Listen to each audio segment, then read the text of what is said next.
Welcome to the We as Citizens podcast. Here is your host, Christina Crowley. Hey, so good. Thanks for doing this. I do appreciate it. I'm honored to be on here. That is cool. You didn't say you wanted to talk about anything in particular, or have you thought about it and you do?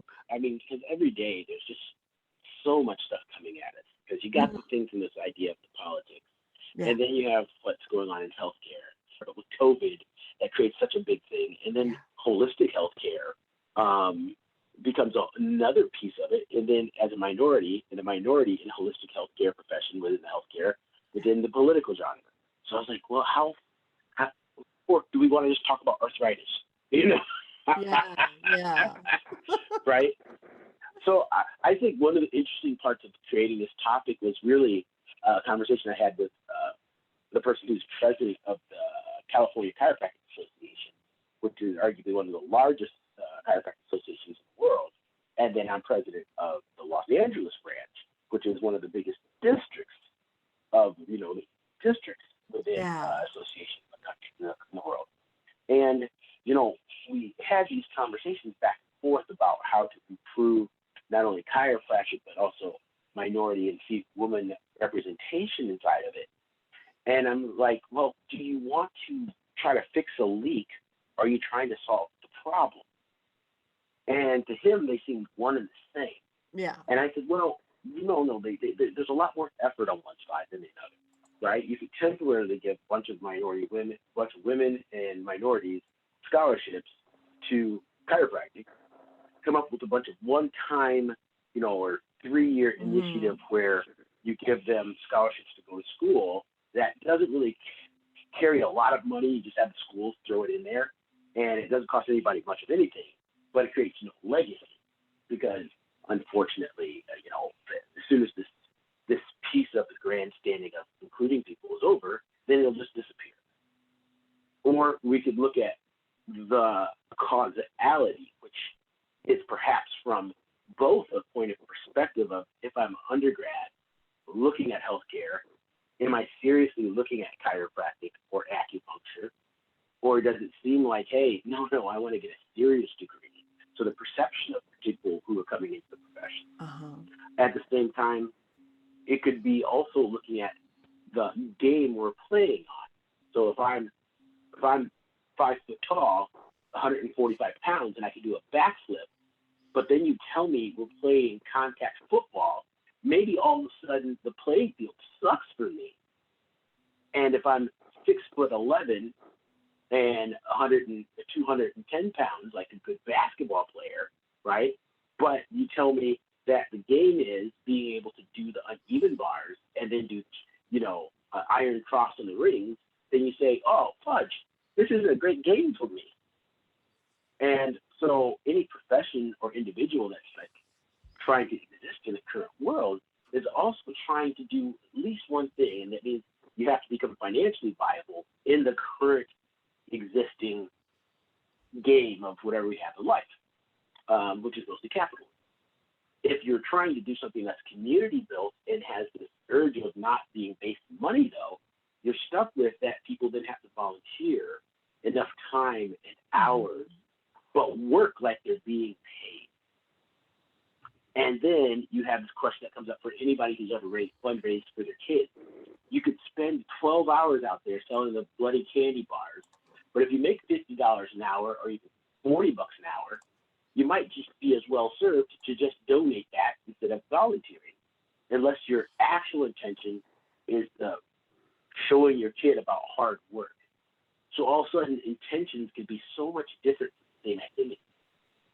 And I feel like personally, if you're not walking through all these steps of the differences of an intention, of a result, of an outcome, the different perspective that an executive would have than perhaps the lowest person in your organization, then you're not really trying to get to the core of what's going to create sustainability. But that thought process can take a while. It's like the difference between making somebody good at perhaps changing, this is not, I don't want to come up classes, so let me think how to do this. I personally could get good or decent at adjusting somebody. within short several years, just cracking and making that noise out. 2 or 3 years, and you get pretty good at that. That doesn't mean I'm great at distinguishing or diagnosing what their problem is that caused it, nor great at advising them, nor does it mean I'm great at getting inside their head so they actually change their activity to become a more healthy person. But the piece of making that cracking noise, I could get at fairly quickly. And if the money to be made by just having people want to come in for a quick crack was as much or more than thinking through all the other stuff that we just talked about, then you'll have a lot of people who are great at getting from point A to point B, but they can't spell the favorite Greek lives. They can't get to E, G, F, C, nor do they understand the amount of work and effort it takes to think of that and make a system that really appeals and takes into consideration all the various perspectives and needs of the community or the people who are working. So that's why it was difficult for me to say, hey, this is a topic, because every topic to me, and I'm saying this as an almost 50-year-old, I've been through life enough that I've seen so many frigging patches that it's not very interesting to me to talk about another patch. And because of how long certain things take, like if you say, Dr. Britton, tell me how your practice works. Without you being there, I could talk for an hour, I could talk for 4 hours, and you still wouldn't get to 4, because it would only matter whatever you were able to actually envision in your head. Sure. So I'd say we're into our conversation right now. That's why I say make sure you're recording. Definitely, for sure. Because, it's more than just being a trained in chiropractic. It's, for me, what I didn't know and what I learned in the past 10 years is that you are a functional neurologist. And that's, it's many components are the same as a chiropractor, as a layman would say, but it's also very different than the type of a neurologist that told me to sleep off my concussion after my car accident. Oh, well, that's a wonderful example, right? Because there's a good chance if you were that neurologist's daughter and they knew they had unending fun and they dealt with you like you are an impact on the rest of your life, their life, they wouldn't have told you to do that. I'm helpful on a handful of them that the patients don't know what I am helpful with, or it's not in the out. Like if you have a heart attack, you want a cardiologist. Yeah. If you're having wear and tear problems on your body in the long term, right now I say you need at least a combination of a very open-minded, advanced trained chiropractor, a nutritionalist, and perhaps even a personal health coach who just has time to listen to the things that has some training in mental health. Yeah, I mean, medicine is a business and there are many sides of it. Plus, I think with traditional medicine, most people think of it as give me a pill, do a quick cut, and then I'm better. And that's just not always true. And what I found for me with going to the functional neurologist, they were able to help me, because even my sister, who's a nurse, in my own particular situation, she heard me repeating myself and I couldn't do math and I didn't know. It didn't occur to me that I was saying the same thing twice. When I would try to go to leave a tip on a check, I had no idea how to do the math. So there was a little bit of my knowledge there. But I think it was till I was talking with you on the phone that you heard me repeat myself, and you called that practice that's near me here in Colorado and said she's going to be calling. And then you called me and told me to call them. And so for me, I didn't need somebody who cuts to fix my brain. I needed somebody who knew how to put my brain back together. Yeah. So it's perfect because it's the same geography in there to a certain extent. Mm-hmm. It's looking at how it communicates with itself. And that's not traditional, that's no more traditional medical neurology than a psychiatrist who gives you drugs versus a psychologist who gives you empathy. Yeah. They are two different, but you need to know that architecture. And at that point, you have a total different outcome. And just like you said, one got to work on you helping, and the other had you take a nap. Yeah. Right. The one that told me to take a nap did get me to the surgeon who put my spine back together. She couldn't do that. So she did. I just don't know that within her own little practice, it was very specialized. She could see the forest through the trees. Like, it sounds like her referral was totally appropriate. I guess interesting enough is what you're asking me is the hard part for everybody, because when I respond about what I think functional neurology and what the new frontiers of healthcare could be,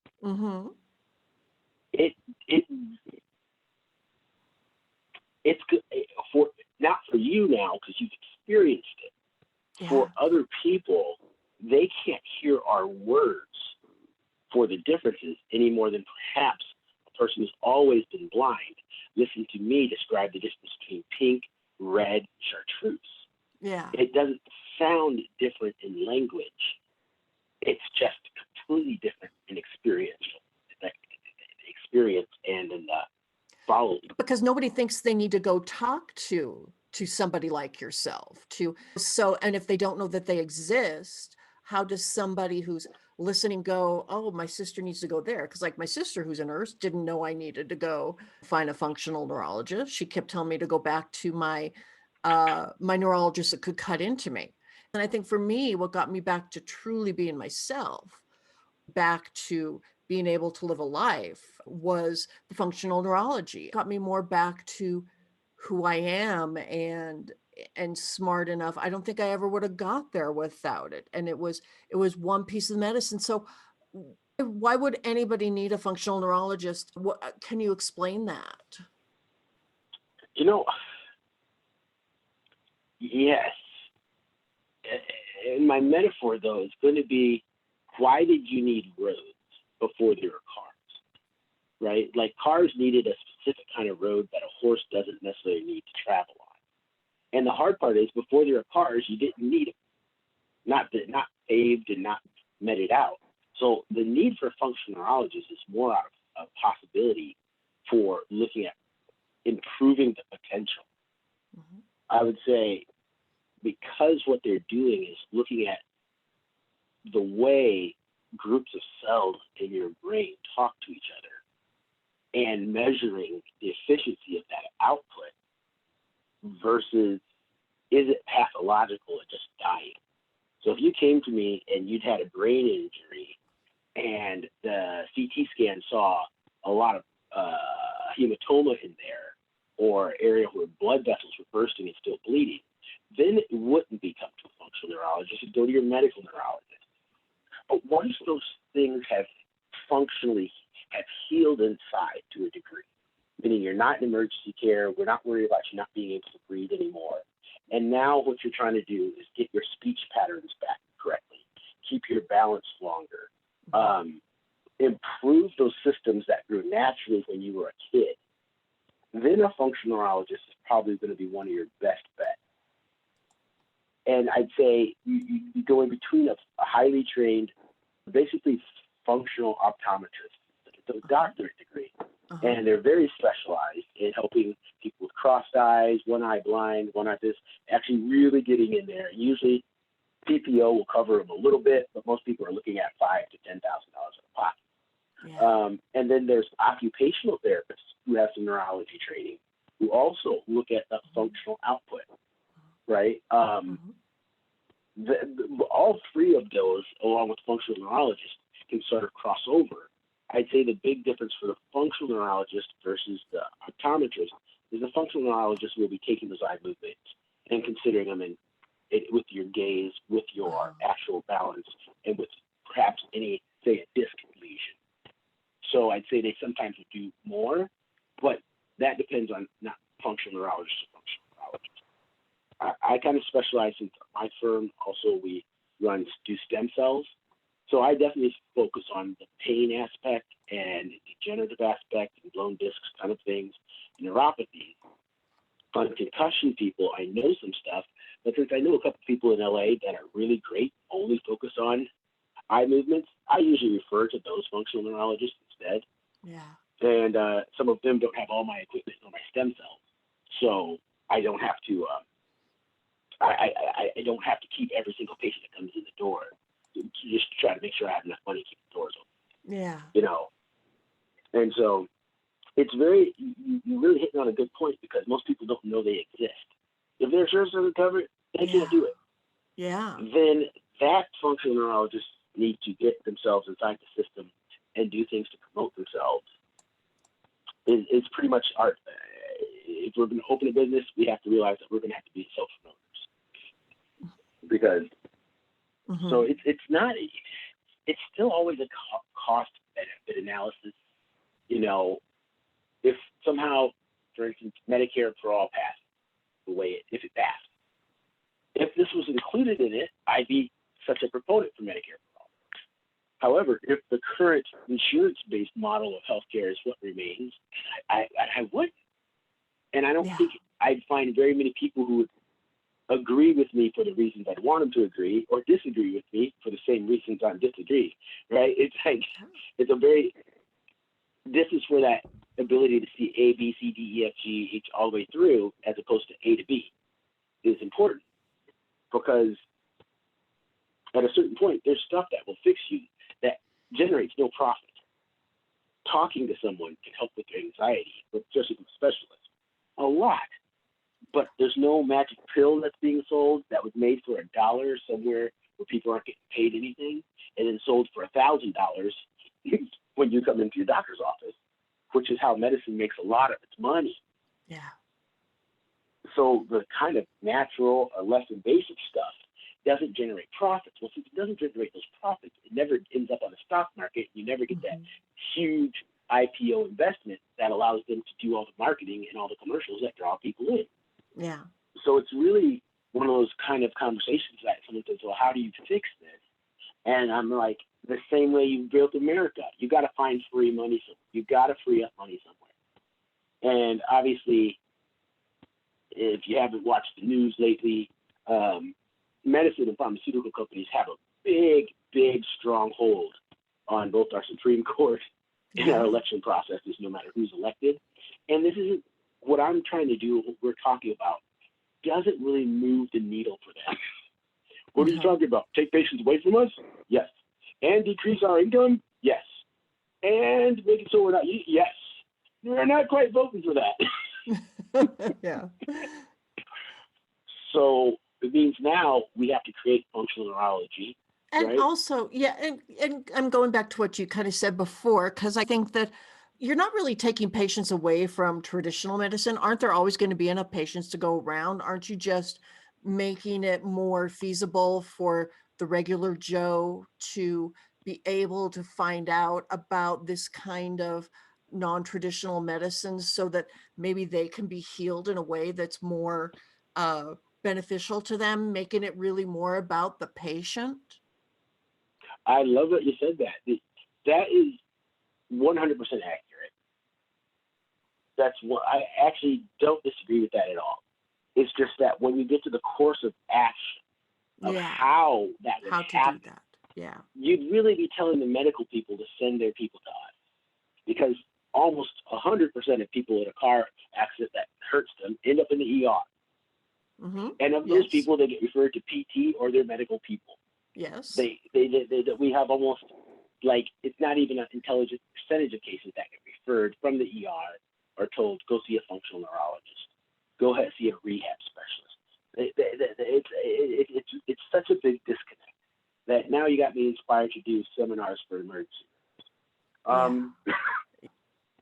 After birth, most people only go in to the doctor.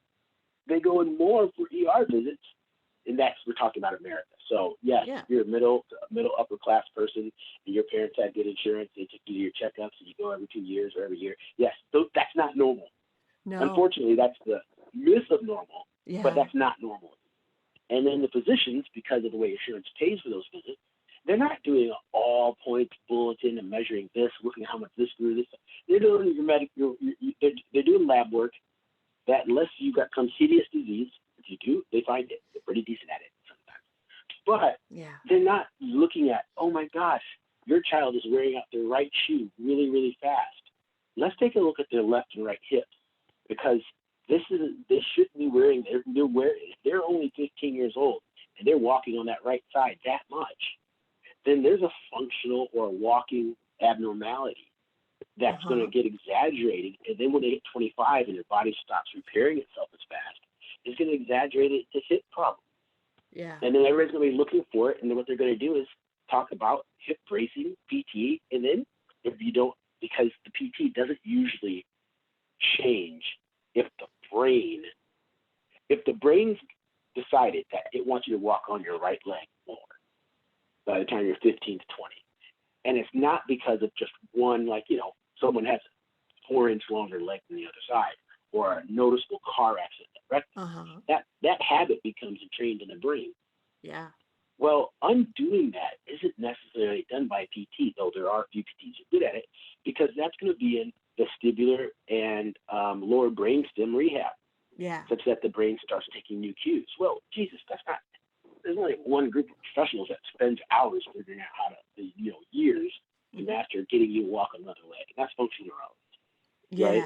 Yeah. It'd be really slow, boring work for your ER doc to do. And it requires a lot more education than a typical PT gets, or a typical chiropractor by that matter. So I'd say hopefully this is the beginning of something, sort of like a caterpillar turning into a butterfly, that as more people are exposed to it, or even podcasts like you're doing, they start going, hey, there is something that fills the gap between needing a full-time, super expensive medical neurologist and having a licensed professional who could read x-rays and MRIs, as well as has a master's level or better knowledge of the neuroscience. I just think that this, and obviously I am one, I think this is the future way to go. And I worry that finances will corrupt it the way everything's been corrupted. And I think because there's also, it corrupts it, but yet that one doctor who has to see 50 more patients that day, if they were really versed and functional neurology and chiropractic care was covered more so in their insurances, people would be needing less costly types of care. So it's not about not letting even insurance companies make money. They would be able to keep more of their money rather than putting on my medical bills. Granted, I needed the surgeries, but they were they were huge sums of money, probably close to $500,000. And if you could have gotten me to a functional neurologist earlier, well, and I did get to the functional neurologist, and then I was able to eventually go back to work. I had my brain, I was able to think, I was able to go into an entirely different form of work that was new to me. And I wouldn't have been able to do that had I not been able to go to a functional neurologist to get my brain back. So I needed it all, but it also, my MD at that time didn't need me in his office. And so I think all in all, everybody could benefit from knowing a little bit more about the alternatives out there. And if the bottom line is everybody's dollar, I really do think it works money-wise for all of us to save money, or as in an insurance company, keep their money. Yeah. That's you hit the nail on the head. I think one hard part of this whole deal is that we have to think of ourselves as a community. Yeah. Like something like functional neurology will be very hard to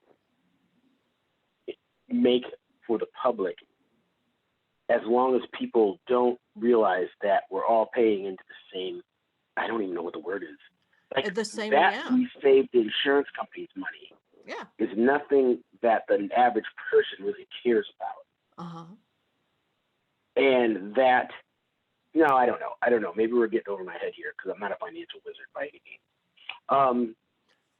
I'm hoping that people will want that they want to be able to have their city or their town covered by a way of having someone who's got enough expertise to say, hey, we have a great likelihood of getting you better without having to go into all this things that lead to surgery or to more expensive things, and allow room for the new developments in both surgeries and research to be able to happen. So to me, it just makes sense, just like what you're saying. It's just we got to deal with the disconnect because that's not what's happening in the reality. And even though you and I might be young on this spectrum, this question has been posed multiple times to multiple groups, and they all end up making pretty much we've found ourselves in a situation where they decided not to. Yeah. And we're not really, and I'll be honest, even for myself, versed in what did they look at that made them decide that this is the way they wanted to go. I have a hard time thinking patient outcomes was the actual baseline, because these patient outcomes are terrible. We could literally go back to our 1960s way of practicing, have better patient outcome for the cost. We could copy almost every other country on the planet's healthcare groups and have a better outcome for the dollar. So I feel like when something exists this long, this much, somebody very powerful or some group very powerful must be getting enormous benefit out of it. And if it's not the patients, because be hard pressed to have an argument that American patients are getting the benefits of this kind of financial output for the results, then we've got to find that group. Yeah, we've all known those people who don't know what they don't know, or they've been taught something that's been so ingrained in them. And I think traditional medicine is in that way. I mean, they don't teach nutrition. Well, maybe 1 hour of it. I think it's a minuscule amount of time. And they don't go more towards solving disease via nutrition. And I think there's a number of things. I think to have this conversation is not to say that we're going to bash traditional medicine. I think to be able to have traditional medicine find more non-traditional medicine inclusive, it just betters it for everybody. And I think that's why I really wanted this discussion with you, because there's enough money to go around. It can always still be about money. But I think for me, and what I found through my own journey of the healthcare, is it came down to the doctor, and they just don't know what they don't know. That's the way I can put it, because I don't know of any other way of putting it that's snide or mean or not nice. I think that's it, because there's many diseases, especially that are linked to nutrition, especially like inflammation and that is a reason why some people's can have issues that you can help solve, because you said nutrition is a big part of your plan, and people need to follow that. And traditional medicine doesn't per se teach that. And our population is only going to grow and grow and grow, and the problem is going to get bigger and bigger and bigger. I also didn't know what I didn't know in this, and that's why I think the purpose of this conversation is to let people know that there's something more out there. Well said. I really like these podcasts you put together, because there's just so many things out there. Even as a functional neurologist, I'd say you could break it up into about 10 different specialties. And because you could break it up into 10 different specialties, honestly, you could ask yourself, well, then what is it if it can be broken up into all these and that are also not being addressed? So it's funny that I think what's happening is similar to what's going on in the computer and technology, meaning some of the stuff that Google's doing, or if you look at Tesla and imagine SpaceX or whatever. Uh-huh. Like, we couldn't imagine what it took No. to do that. Like, that, our own NASA, other countries, space programs are at whatever level they are. One dude owns a company Yeah. that does all of that. Yeah. That means he figured out how to cut a bunch of crap out of his stuff. You know? Yeah. And what is it that's crap and what's not as technology keeps happening so fast, just so fast, Mm-hmm. is that we're living in two worlds. I'm still in the Nintendo world. Meanwhile, there's this Oculus thing out there that lets you be in virtual reality. Well, and even Tesla's gone mainstream, and in that with SpaceX is now kind of they are the civilian side of space, of rockets, of sending things to the space station. So I think having this type of a conversation is the real beginnings of Yeah. helping people see that you can still have what you want to have, but there's something over here that you may not know about that definitely could help you. And I mean, especially I didn't know much about physical therapy either. I think that's something that helped me much more than that I couldn't have known about before my accident. And the dry needling that I got that just, Oh, I forgot. You got dry oh needling. my heavens. And after the first time I got it, I went home and I slept for 16 hours. Did they do your Released. dry needling at physical therapy? Yeah. Yeah. So dry needling, so this is what's interesting. Dry needling came from acupuncture, Yeah. right? And so this is where it gets so funny because you go, hey, guess what? If you know enough, you can pick a fight with anybody. Because the point for me was how hard it was for those of us in, say, in alternative medical space to watch them take dry needling while they poo-pooed acupuncture. Yeah. And then they decided to make a degree or certification that chiropractors or PTs can do on patients. Well, then you either thought that what they were doing was bullshit or you thought it wasn't. They obviously decided that they wanted to be able to do the needling because that's how much effect it has on patients. Yeah. And we see it from chiropractic side of PTs now trying to learn how to adjust. Well, you guys fought us for years, and then you didn't have the courtesy to say you liked what we did, join us. You decided to take big parts of it and use it for your own. So anybody who's a minority has heard of cultural appropriation. This professional appropriation is pretty, for me, it drives me one way or the other. Because when you say what someone does is not useful, and then you make a law to allow yourself to do it. But I get it, because now you interpret that as physical therapy. So that's why, like, your SpaceX example, your Tesla example was awesome. Tesla is now mainstream, but the technology for what brought Tesla to Tesla, that's not mainstream. People just want the product. All the people who are sitting in their chairs, they just want the cool car. Yeah. They didn't want the stress of everything it took. Because General Motors, Toyota, all of them could have had electric vehicle stuff. But they realized as long as nobody's doing it, there's no need for us to open up that market. So to me, Tesla did something unimaginable. I'm still in awe, which is bring something to market and then outdo the old guys. And the only thing that the buyer really is interested in is, oh, here, this is a cool car. So I don't know where I stand with that yet. I definitely think that there's something towards looking at where something was created, which is what we started the conversation. What created this? Because medicine won't improve on dry needling. Yeah. They're going to take the old dry needling skills and reuse it for another 50 years, as opposed to taking the acupuncturists, giving them credibility for the needling techniques they did, and then seeing what they'll do when exposed to the technology of Western medicine and the access that you get for being known as a full practitioner.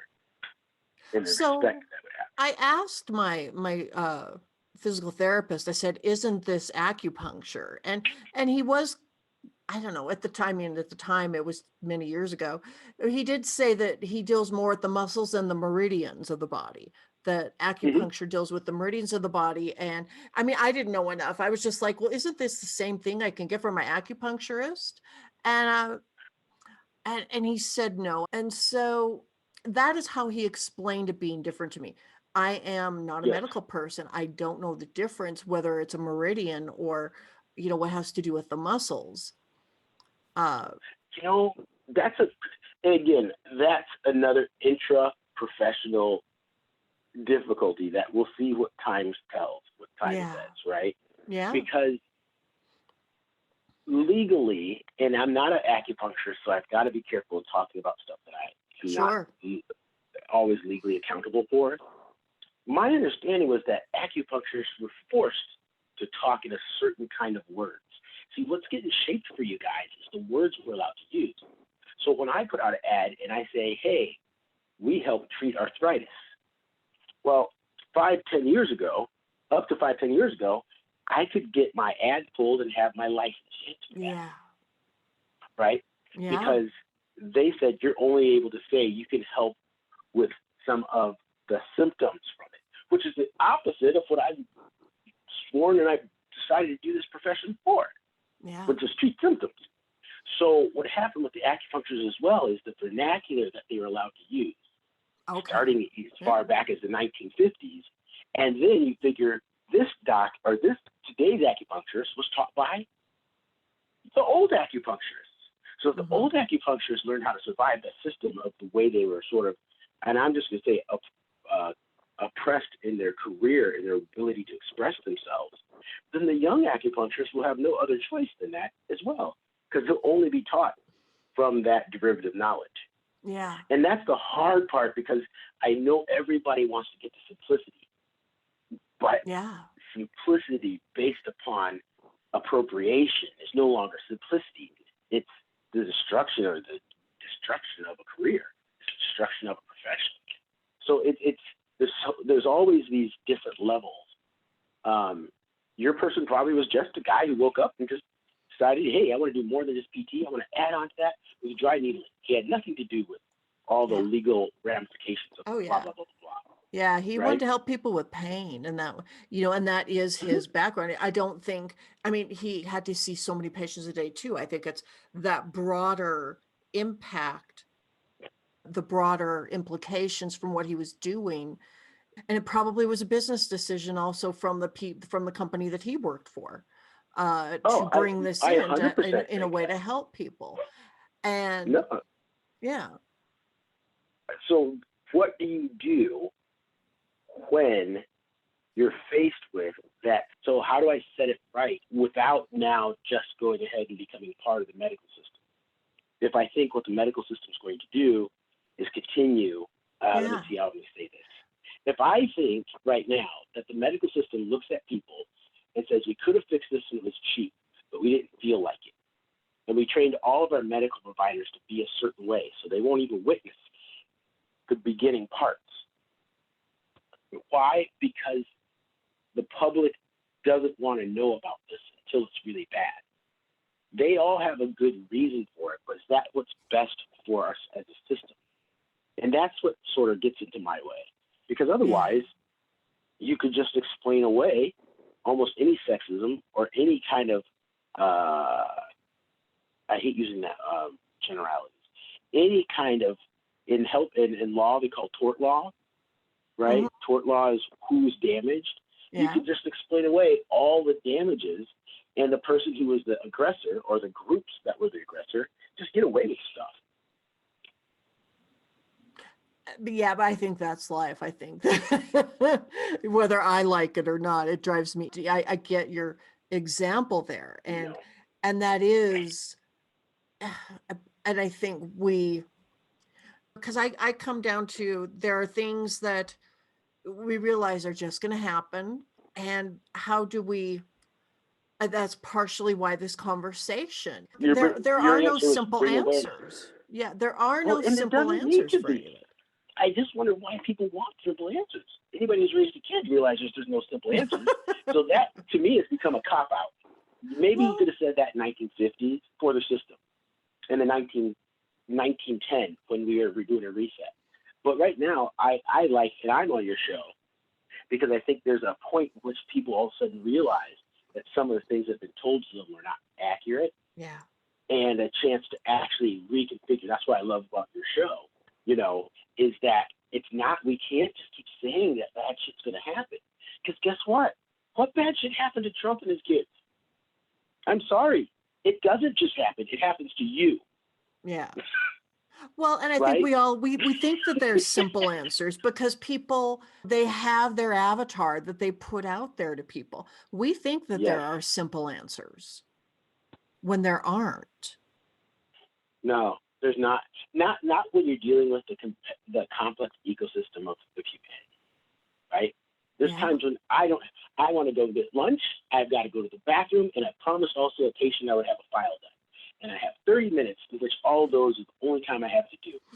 I don't even have a simple answer on how to get myself to the bathroom, get my food, and get a half an hour report done. It just, I end up with choices. So I usually go hungry because I really can't operate if I have to go to the bathroom. I usually choose to just go hungry. But when they say there's simple answers, that's it again. It's, I just watched this movie, The Social Dilemma. Oh, yeah. And the people who created Google, some of the engineers of Facebook, engineers from PayPal, Yeah. and they talked about how they're being able to, with AI, they can, if they track you over 1,000 movements, they can predict your next actions better than anybody else. Yeah. Normal humans can't track each other over 1,000 movements. But on your phone, your text, your emails, and so, they can. That's almost godlike power compared to the way most people live. Who, I don't know why I didn't pick up dinner. I thought I'd get off of work on time. I was a half hour late from work, and then that. So just the ability to control and get dinner is challenging for some of us. Yeah.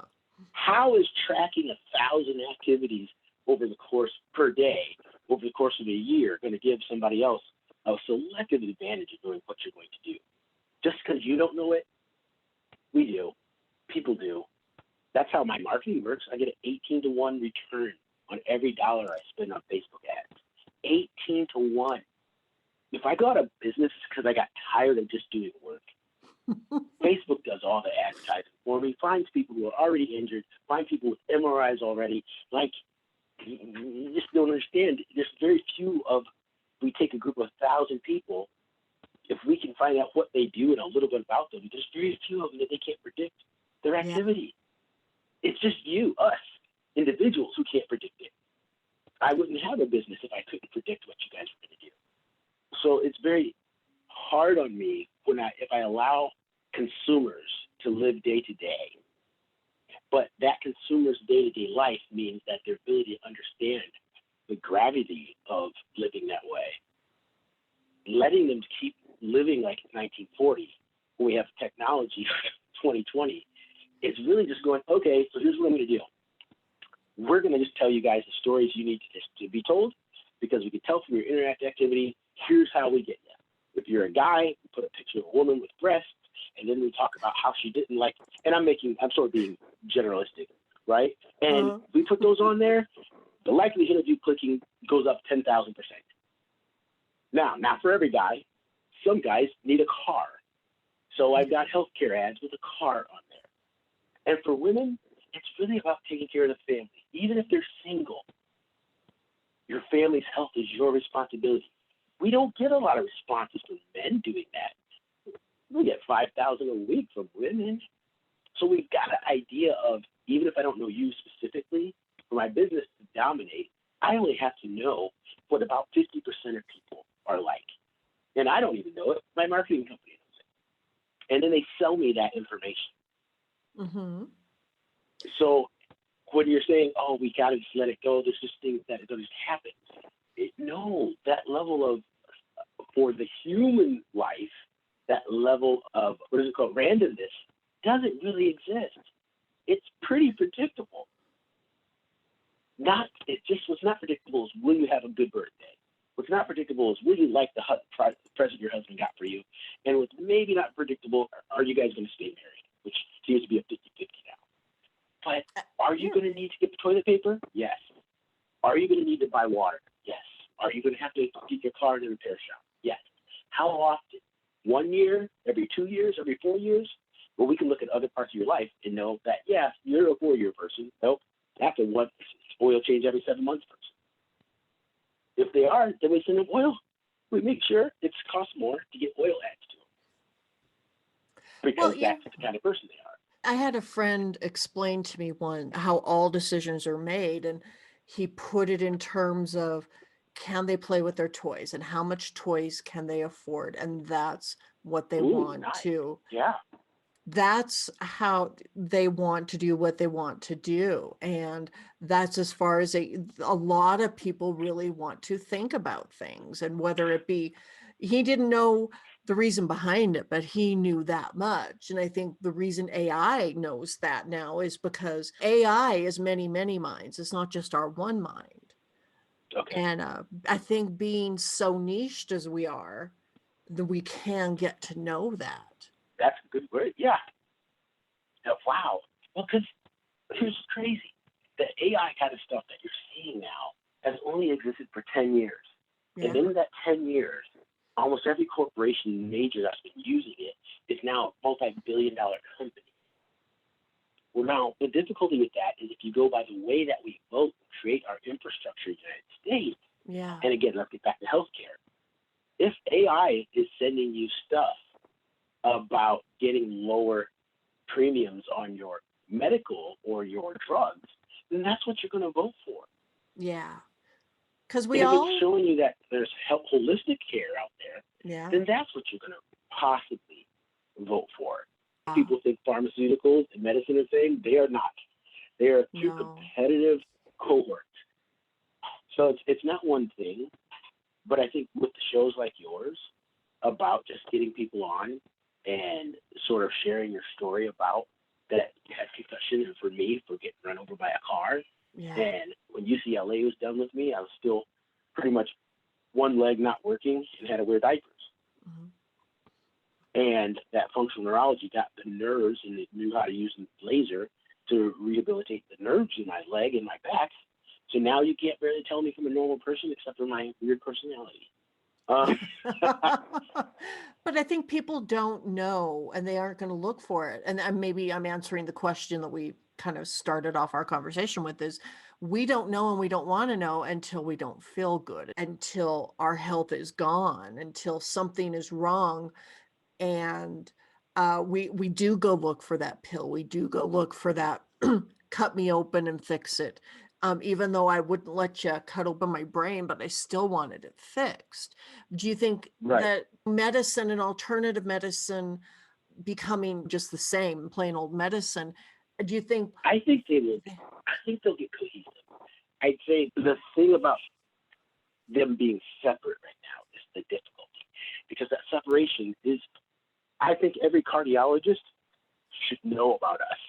Yeah. I think the cardiologist should know some great nutritionists, great health advisors, and great coaches that are not necessarily nurses, because that's a lot of community capital to put into someone who could just talk to somebody for a little bit.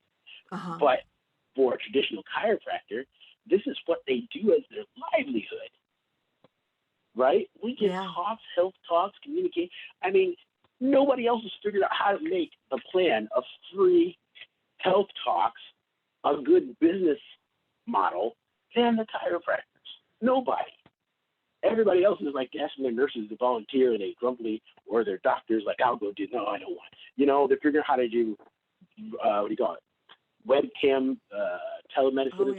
And it's okay, but most of us do a hour, 2-hour talk twice a month to 40 to 60 people. Mm-hmm. And it's part of our business plan. So what I look at is why recreate a wheel where you already have the system. It's instead of saying alternative healthcare and regular healthcare, you look at the system. We don't go, hey, we have nuclear power and alternative nuclear power. No, it's just all under energy. So that way they can talk, right? Yeah. The subdivisions, I think, right now are more inhibitory. But I'm not. Again, once you get into social science, I'm not an expert on big data, all people. The thing is, I know as a clinician that what I see in my clinic is a certain way. And it falls under empirical evidence, meaning I did it, I predicted what I was going to see, and it worked. Now, to make it a science, you've got to try to train 1,000 other people to do it so they can do double-blind exams and do this work on hundreds of thousands of people in a relative amount of time so we have similar circumstances. Well, that's a lot of money, and you don't even have that many practitioners. You don't have 20,000 functional neurologists in the world yet. So without that, then they need to be integrated. It needs to be not separate. So that way a natural organic combination can happen. And one day when a surgeon finds that his results are even better when they see a functional neurologist before they come to him, and the rehab is done with a functional neurologist. By the way, a PT can be a functional neurologist, and a nurse practitioner can. Any licensed medical healthcare practitioner can be. It's a 3-year master's. Right? Yeah. So any of them can be that. My little gripe, again, is that they don't want to come to ours. They're trying to build a functional neurology program without learning the basics of human physiology and human physiology, human neurophysiology. And it's because medicine lets you do that, right? Yeah. If you ask every single provider exactly what will be the cell-cell interaction of a cortisol shot, you'd be lucky to come up with 50% of them that can. Right? They just don't. You don't have to just, this pain, this injection. To do functional neurology, you have to know what the basal ganglia is going to react like. You have to have an idea of what your frontal lobe is going to react like, what the adrenal is going to do. Yeah. I mean, it's so all-encompassing. It's exhausting. I think that we kind of hinted on it. Yes, everything's going to have to be licensed, and there's going to have to be a way to find that there are good, credible practitioners out there of all kinds of medicine. But do you think that chiropractic and functional neurology and the type of work that you do with your clinics have to do like you've done and get really good at advertising, really good at getting the message out there? Yes and no. The hard part is I want them not to. There'll be very few. You knew me before. I knew advertising. I worked on Black Hawk Down campaign. I worked on Ocean's 11. I've been around people who are the best of the best in advertising. And I understand this saying, and they use it mostly in small churches, cult of personality, right? When they have a pastor who's just so dynamic, so charismatic. And if he's not there, ain't nobody feeling the spirit.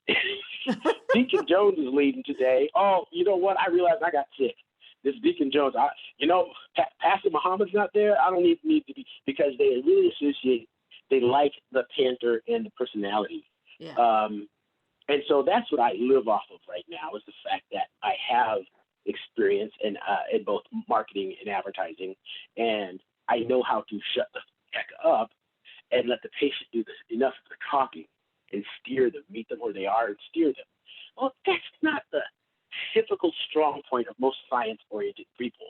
Have an argument with a nurse about the usefulness of vaccines, and you're going to get a deluge, unless she's one of those 1%, of why are you even asking me? There's something wrong with you.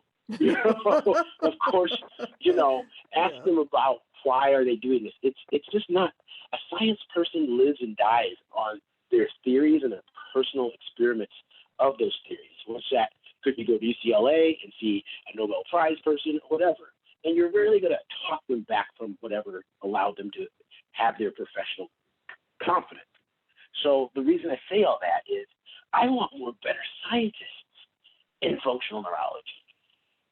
The few unicorns, and I'm not trying to pump myself up, who both are great at science, great at business management, understanding marketing, and running the interpersonal communications of a business. If we have to build a life on that, it's never going to succeed. Yeah. I want to be able to let that quiet, nice person who's going to be the worst person to try to sell you a $4,000 package or convince you to change your diet. But they really will understand functional neuro and be able to give a nurse or another participant a very insightful and actionable course of activity to have you get better. I want to get that. Yeah. Right? I'm exhausted. Last year we did just about $1 million total, but I'm exhausted. And finding other doctors to work for me and to be able to have that rest is an ongoing, always going search. And generally I find one person who could do one part pretty good, but then getting them to work with the rest of the team, it starts to fail. And then I have to put somebody in to buttress that. So I don't know if I want it the way it is to continue, because there'll be too much burnout. And what we notice from the burnout doctors is, one, they stop being as good. Yeah. Two, they stop being as patient. Mm-hmm. And three, when they finally quit, they're actually our biggest detractors. And I think they associate causality wrong. And they either say what they did didn't work very well because they couldn't see enough patients, not realizing, no, you didn't market enough, or that people don't, and this is what you see more of, the doctors realize that humans, American humans, don't give a crap about their own bodies, and they just want to try to get fixed. And they have the most valuable thing in the universe that they're willing to only take care of for $55. And that leaves them angry at the actual people. Yeah. So I don't want to continue this, because this right now leads to exactly the problem that you have, where you have surgeons who are great surgeons, but they really don't like you guys. And I mean, as people, they don't consider themselves. Someone with 150 IQ and no empathy doesn't associate their problems with your problems. Yeah, I've known a few of those, but my Right? It's just that call spade a spade. Listen, I want the guy who's flying the 747 across my skies. I do not care if he's a good person. I care if he's a good pilot. Yeah. If you tell me he beats his wife, arrest him after we landed, right? So every You want them to think they're God. If they're going to cut into you, you want that. So we do need that confidence. You need that. And so how? And conversely, though, Yeah. if a practitioner, if you are in a very sensitive situation and one practitioner is going to cut into you, but the other is not, you want that person to have tons of confidence and be right. Well, of course, right? Yeah. So if we're choosing not to follow the traditional model, you don't want any less competency, guys. Mm-hmm. You can't, and that's the problem. People go from one of the top surgeons in Denver to a second-year graduate at Cairo. It ain't not equal either. So where is a happy medium? Because there are so many people who are going back to that word traditional medicine, and they're not getting better, and they're not going to get better. Where do we find a happy medium? I think like what you found with Brown Functional Neurology, what you're looking for is added credentials, people who are actually actively involved with their state or local or national association, Mm-hmm. because at least they understand what they can be done for the future. Yeah.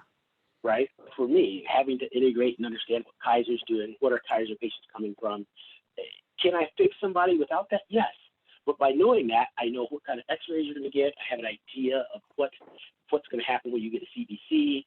And so I can actually play and be on the team with whoever else you're working with. Yeah. When I started practicing, I didn't like to share patients at all, because all I knew was I didn't know exactly how to talk to the MD or their surgeon that well. And he didn't get off the phone with a lot of respect for me. So I was like, screw it. If I'm taking you all the way. You're just mine. You know, and I had good results. But now that I'm integrated, I'm like, I wish I had a language for talking. Like you guys have downtown healthcare. They have a functional neurologist, Denver, sorry. They have a functional neurologist, a badass nurse practitioner, a medical orthopedic surgeon, and like 3 regular chiros who also do rehab, and a bunch of physician assistants. And they always talk. Every week they're having meetings about you. That's how it's got to be done. Yeah. Hospitals probably won't do that for a while, but you're kind of looking for a combination of integration and multiple experiences. When someone has a chiropractic degree and a PT degree, or chiropractic and a neurology, or even acupuncture like the one you went to, that he did the work to get his needling, that's 2 extra years plus extra cost. That means he's paying to be able to serve the public. And to me, that's as close as you're going to get. right now is just doing the research to make sure that these people are putting the time. Yeah. There are some idiot savants. I wish there's another word. There are some savants who are amazing, by the way, with no extra formal training than their basic chiropractic, PT, or nurse practitioner degree. There are. It's just that because you can't differentiate for the common person besides testimonials, I don't know how you search them out, and I have trouble finding referrals outside of my city for it. So that's the only reason I'm not behind them. I'd like to think that I would have been one of them if I hadn't gone ahead and gotten all these extra degrees, because I was always interested in it. And thanks to the internet in the last 10, 12 years has made it very easy. But if I was 55 or 60 or just a little older, perhaps all this electronic stuff would have passed me by. So that's what I would look for. If you're looking for people who combine biophysics with their chiropractic, kinesiology with their chiropractic, neurology and chiropractic, and that they've got a good 2 or 3 year cert or something like that, as opposed to, one class. Like, for instance, I think I can go, oh my gosh. Well, yeah, in Colorado. Colorado's a great state for any kind of practice, by the way. You guys should have the best healthcare in the world. I think you have some of the best healthcare laws. But in California, you could get your PA degree along with your chiropractic degree in practice. That'd be amazing, because then you'd know something about medicine side. A PA is not as big a license as an MD, but that's fine. You know it. And you associate yourself with MD. I think the time for cloistered thinking, where one person or one type of profession seems to be the only showrunner, is over. What you're looking for is a jack of all trades that can help connect multiple experts. Does that make sense? It does, because something's got to give. And so one last thing. So 2020 was a rough year for most of us with coronavirus and everything of that. So what was something good or positive for you from 2020? What was good or positive for me was actually the coronavirus made patients coming in, actually more concerned about their general health. So they might be in for back pain, but is it bad enough to risk giving me or catching coronavirus? Then it had to be really bad. Yeah. And even if it was really bad, so I didn't take people whose pain levels 4 out of 10 or below. So what happened is now people are saying, hey, so what will fixing this back pain or you coming in here make me more susceptible to catching coronavirus? And that gives me the opportunity to say, hey, while you have this disc out, your immune system is trying to fix both the disc and fight the coronavirus. You're taxing your system more. You're also under a stress protocol, which is causing you to release something called cortisol, which suppresses your immune system. So I'm not going to cure it. It's not what I do. I'm not an immunologist. But if I can reduce the overall stress toxic load and areas of body that are outside the limits of matter, where your body can't fix it, you can't fix it all on its own. If we can eliminate that lets your body focus on things like trying to protect itself from coronavirus. And just by the way, while we're finishing this up, what I would like to make notice of is, of all the different multitude of ways to improve someone's immune system, have you noticed since the coronavirus came out, you haven't heard of almost any? And just 3 weeks ago, CDC started finally saying maybe people should get 4,000 units of vitamin D. And we've been recommending 4,000 to 6,000 forever. Like, we literally said, no, the FDA has been wrong. And no matter what's been happening, until finally what you have is a human population that's deficient in vitamin D. Now, is it the cure? No, but vitamin D helps your help yourself, guys. It helps your body stay healthy. Right? So you end up going, either your FDA didn't know what the hell they were doing, because not only did they not accept what we said and what other countries said, but they still kept their 600 a day to 700 a day as that normal. So either they don't know what they're doing, or they were trying not to have you get it. What would be the conclusion of what would happen to you if you didn't have enough vitamin D? You'd be more prone to strokes, cardiovascular problems, diabetes, depression, weight gain, inflammation in the brain. So you go, wait, these are all our major chronic disease disorders. The only one they left out was cancer. And it was on the report. They just not publicizing it. Yeah. So I'm not a conspiracy person. I'm just like, you know what? The good thing that might come out of this is everybody will get on high levels of vitamin D. That'll be a field leveler because most of your MDs are not trained on what it is. Yep. Somehow they're MDs, and you ask them about vitamin D, and what you can get on Wikipedia is more than they can tell you.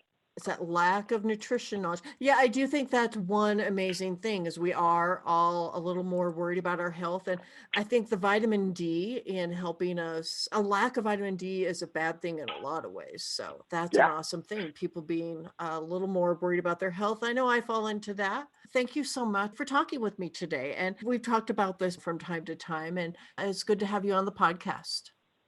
Hey, thank you so much. It's an honor to be there, and can't wait for the next one. Thank you for listening to the podcast. Be sure to subscribe wherever you get your podcasts. The We as Citizens podcast, because conversation matters.